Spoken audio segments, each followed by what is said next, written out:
Student मैं मदन माली travel the world.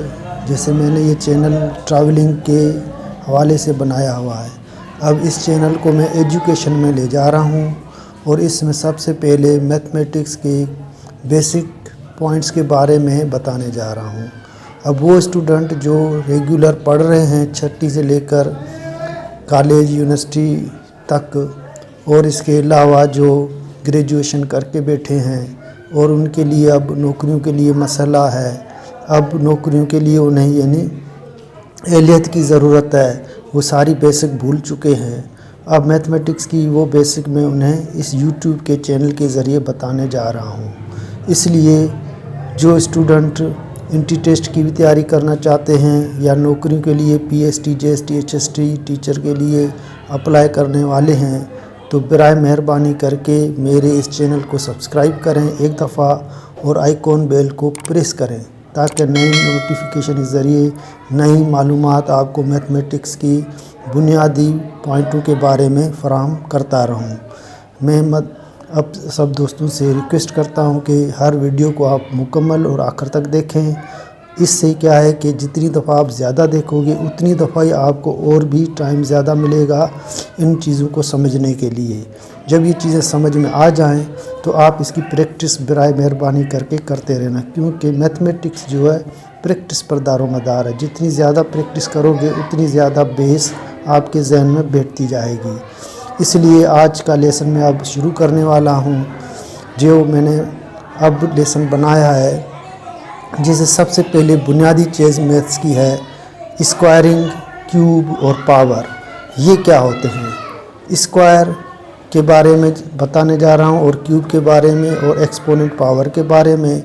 इसके बाद बेस, कोफिशिएंट और एक्सपोनेंट ये बताने के बाद आपको मुकम्मल थोड़ी थोड़ी बेस सेट होने लगेगी आपके जहन में। इसके बारे में बताने जा रहा हूँ, आप ज़रा गौर से देखें और इसको समझने की कोशिश करें।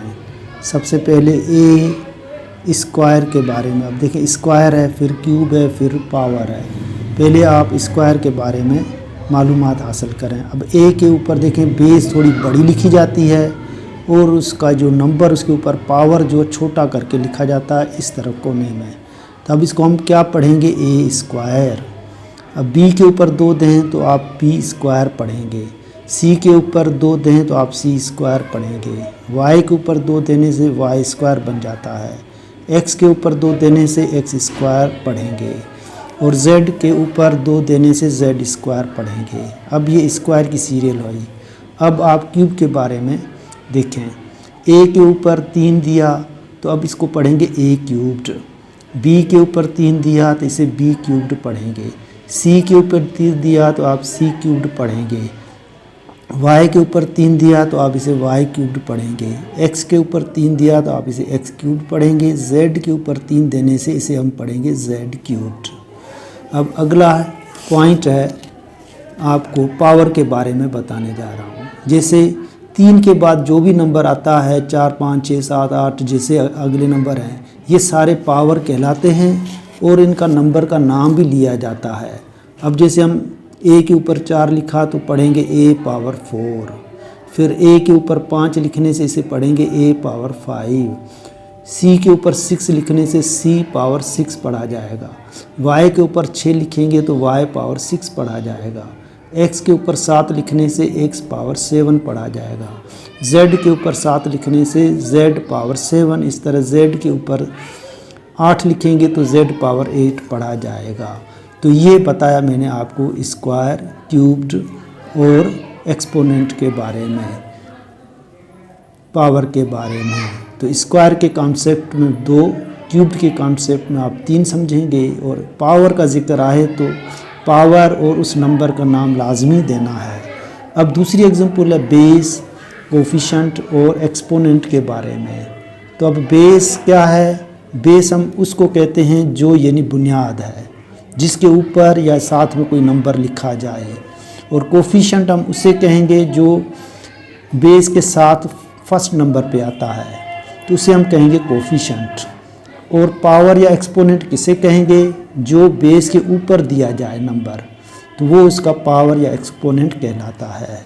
अब ये देखें, हमने जो x लिखा है इसके साथ देखें कुछ भी नज़र नहीं आ रहा है और इसके ऊपर भी कुछ नहीं है, तो इसका मतलब आप समझेंगे इसके साथ जो पावर है, कोफिशिएंट है, वो 1 है। अब निशानी भी नहीं है, वो भी नहीं दिखाई दे रही है, तो अब क्या समझेंगे? तो भाई इसके साथ निशानी नहीं है तो वो प्लस का 1 कोफिशिएंट समझा जाएगा, जैसे हमने ये लिखा। इसी तरह +1 लिखा नहीं जाता और इसे सिर्फ समझा जाता है इसके साथ है क्या। इसके साथ +1 है, अगर इसके ऊपर कुछ भी नहीं है पावर, तो हम समझेंगे इस पर +1 पावर होता है, जैसे ये। अब ये तरीका नहीं लिखा जाता और ये तरीका लिखा जाता। x अकेला है तो इसका मतलब +1 का एक x है। पावर इसके ऊपर नहीं है तो इसके मतलब ये समझा जाएगा इसके ऊपर पावर +1 है। ये है मैथमेटिक्स की लैंग्वेज। तो किसी चीज़ को कैसे और किस तरह पढ़ा जाता है। अब जैसे अब मैंने आगे लिखा है, बेस आपकी देखें x है, इसमें कोफिशिएंट इसमें 1 है, पावर इसमें 1 है। अब निशानी नहीं लिखी है तो आप इसको अब समझ लेंगे, जिसके साथ कोई निशानी नहीं है तो माना वो प्लस का ही समझा जाता है। अब बिल्कुल चार्ट के ज़रिए समझाने जा रहा हूँ यही चीज़। जैसे अब हमने चार्ट में बेस, पावर और एक्सपोनेंट लिख ली है। अब ये देखें 3x² है, तो इसमें इसको पढ़ने का तरीका आ गया 3x²। अब इसमें देखें बेस क्या है x। अब इसी में देखें पावर क्या है, इसके ऊपर जो नंबर है वो पावर है 2। अब आप देखें इसमें कोफिशिएंट क्या है, जो इसके साथ है वो कोफिशिएंट है, वो है 3। इसी तरह दूसरा क्वेश्चन उठाएं 3y⁻10। अब देखें इसमें बेस y, पावर इसका 10, कोफिशिएंट इसके साथ 3 लिखा हुआ है 3। फिर आप देखें -12y⁻3 है। अब देखें इसमें माइनस का भी जिक्र आ गया है, जहाँ नंबर निशानी नहीं थी तो उनको हम प्लस समझेंगे, चाहे पावर हो चाहे कोफिशिएंट हो।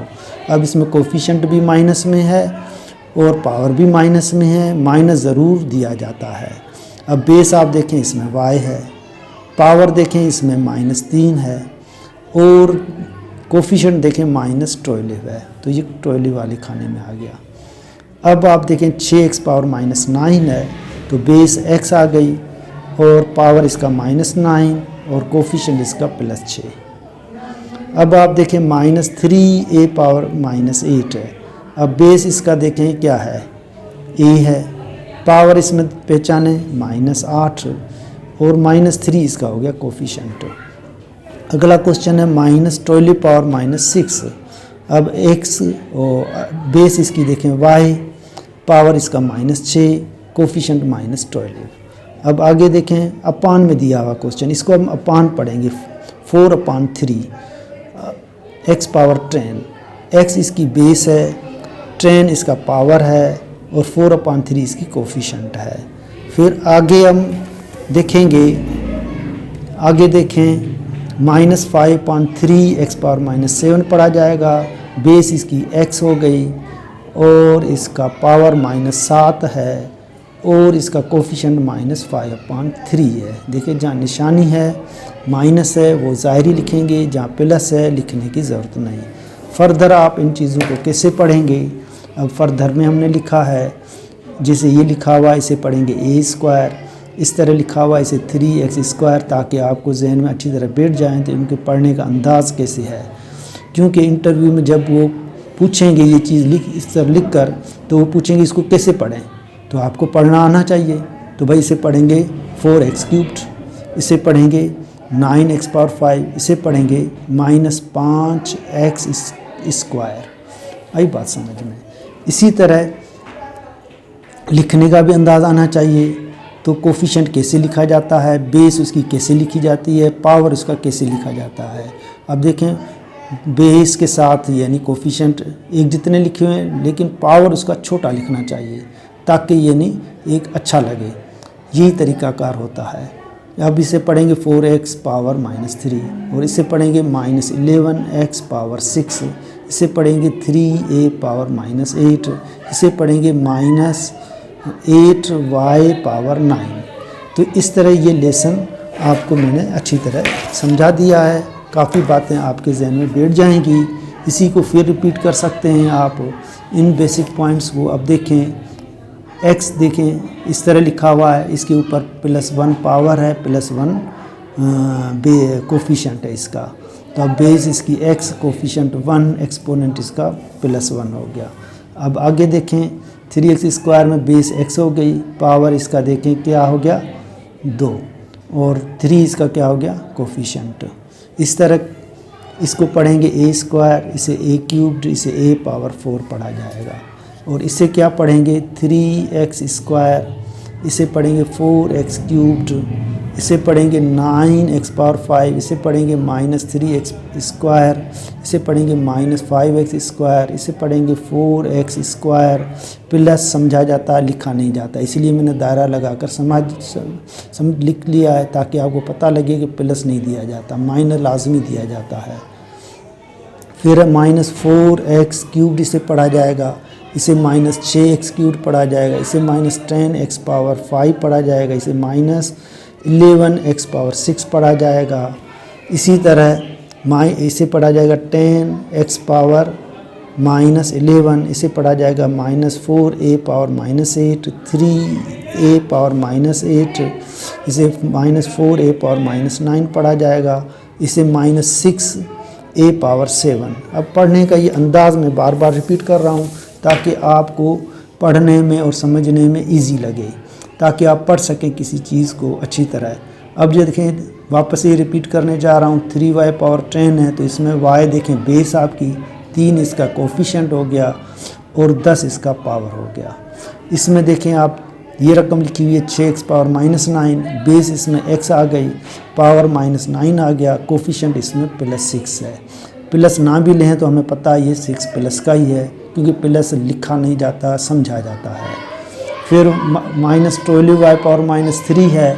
अब देखें बेस इसमें y है, कोफिशेंट इसमें -12 है, पावर इसमें -3 है।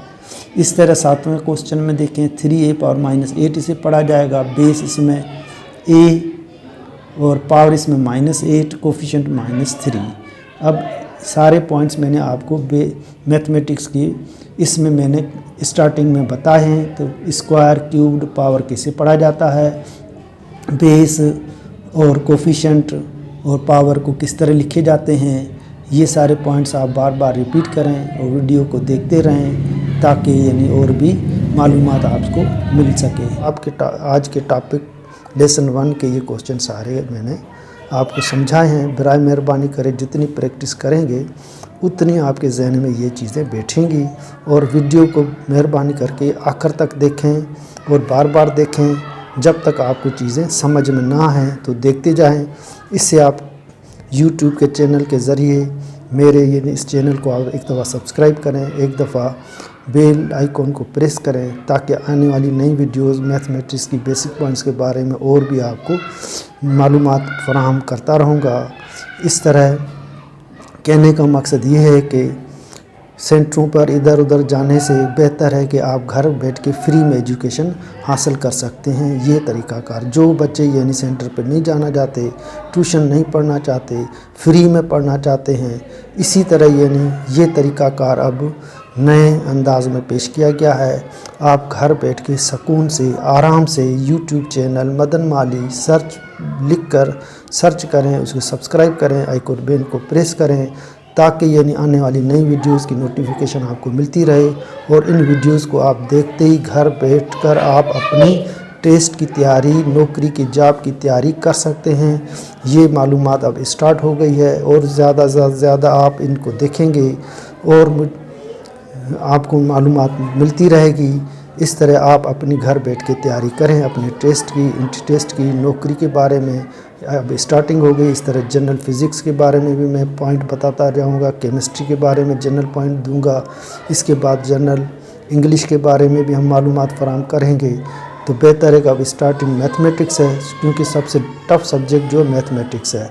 मैथमेटिक्स की बेस जिसकी अच्छी है वो केमिस्ट्री की प्रॉब्लम्स को समझ पाएगा, वो फिज़िक्स के भी प्रॉब्लम को समझ पाएगा। फिज़िक्स केमिस्ट्री का प्रॉब्लम उनकी मैथमेटिक्स की सारी यानी कैटेगरी है, तरीक़ाकार है, वो सब बेसिक मैथ्स पर दारोमदार रखते हैं। जिसकी बेसिक मैथ्स अच्छी है तो वो केमिस्ट्री और फिज़िक्स के दोनों के मैथ्स प्रॉब्लम को सही तरीके से समझ सकेगा, उसकी थ्योरी को भी समझ सकेगा। मेरी तरफ से अब ओके, थैंक्स। अगली वीडियो का आप इंतज़ार करें।